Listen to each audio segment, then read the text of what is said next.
Hi there, Miranda Alt here with Keller Williams Success Real Estate and the Miranda Alt team with your Monday market update for Monday, April 24th, 2023. Thanks for watching. It is a seller's market. If you had a question about that, you don't need to question. It is definitely a seller's market. We always measure our inventory in how many months it would take to sell out of whatever is currently listed. Between 4 and 6 months, inventory is a fair and balanced market. We're looking at like a month's inventory. I think it's even less than that. I think if we didn't have any new homes hit the market, within 2 weeks, we'd have nothing. Now that includes the ugly homes, the beautiful homes, that's everything. We do not have the number of homes for sale to meet demand. Now, what I hear a lot of people saying is there's nothing for sale. Now that is not true.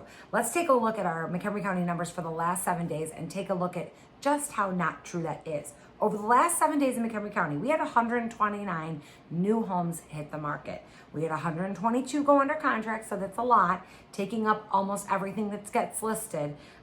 We had 90 closed sales. So somebody is buying a house. People are closing on these homes. They are getting a new home and they are happy that they've done it.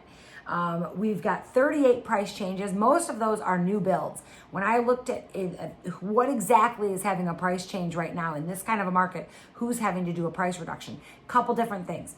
One of which is those new builds that were overpriced to begin with.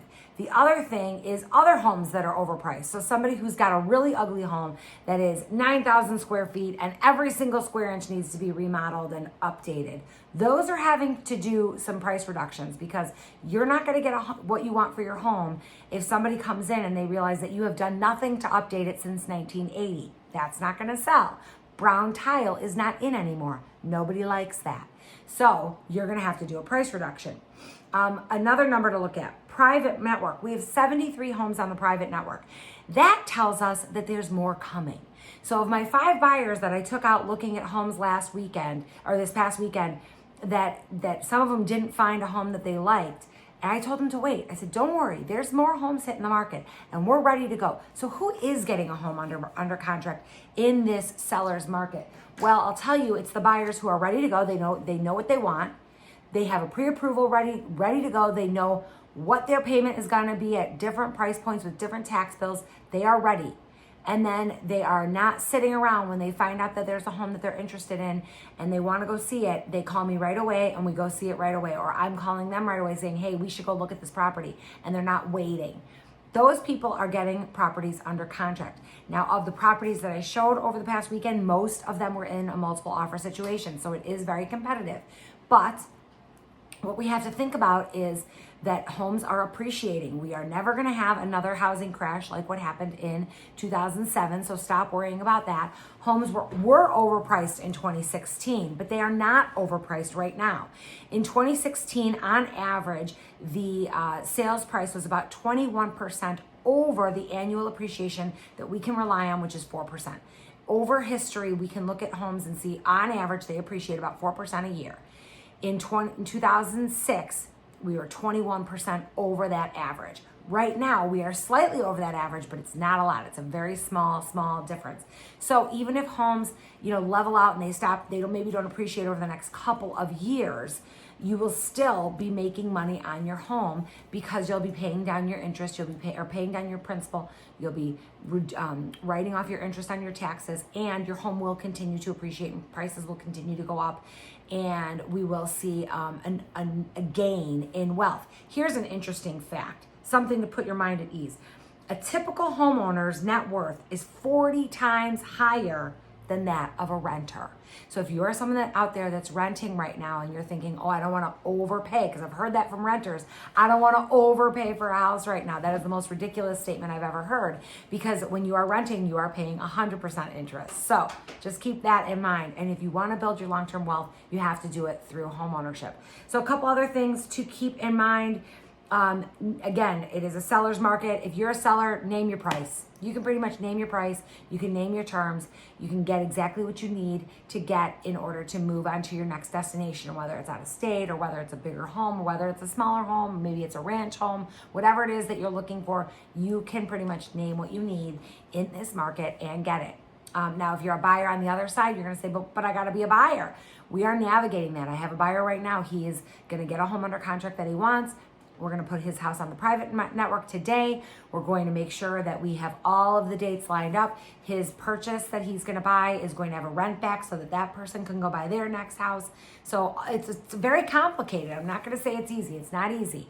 But if you've got a skilled realtor who has done this 1,000 times before, like me, you can handle this situation. We can navigate it and help you get to a place where all of your what you need to have the transition be smooth. We can do that. Okay.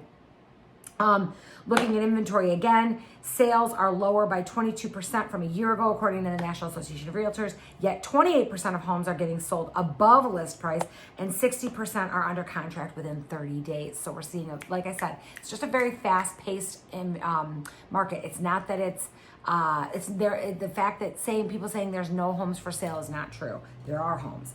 Another thing about inflation, over the 10-year period between 2012 and 2022, the value of a median home in the U.S. increased by $190,000 in 10 years, or $19,000 per year on average, according to the National Association of Realtors. So we're seeing a lot of people gaining some net wealth in this market. Most homeowners have more equity in their home than they've ever had before. And I will tell you, of my past clients who have bought a home since I became a realtor in 2016, not one of them has come to me and said, Miranda, man, am I upset that I bought a house.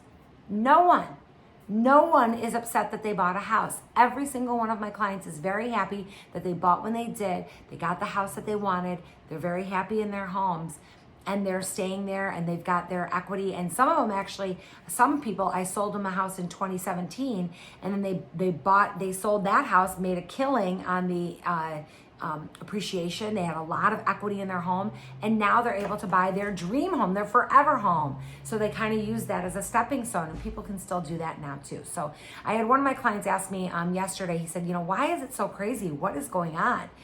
And my answer to him was a couple of different things. Number one is household formations. Remember, a household formation is when someone moves out of their parents' home and starts their own household. So what the average age for doing that is between 28 and 32. Well, you have to remember that between the years of 1989 and 1992, we had the largest birth rate of the millennial generation. All those people are turning 30 and they are going off and buying their first home. So we've got a lot of first-time home buyers. We also have an aging population that is not moving out of their home. They want to stay in their homes. Their home is paid off. They don't want to move. So we don't have as many homes for sale for people who are maybe like upsizing or, wanting to, go from their starter home. Maybe it's a town home and they want to buy their first single family home. We don't have a lot of those. So when they do hit the market, there's a lot of demand for that particular property and most of them are having multiple offer situations. But we know how to navigate that. We can do this. I have several clients that are closing on properties this week that were all in multiple offer situations and we won. So it is navigable if you have a professional who knows how to get through this and can help guide you. So I'm Miranda Alt with Keller Williams Success Real Estate and the Miranda Alt team. Thank you so much for watching. Hope you have a great rest of your Monday. Stay warm out there. It's winter again. Thanks for watching. Bye.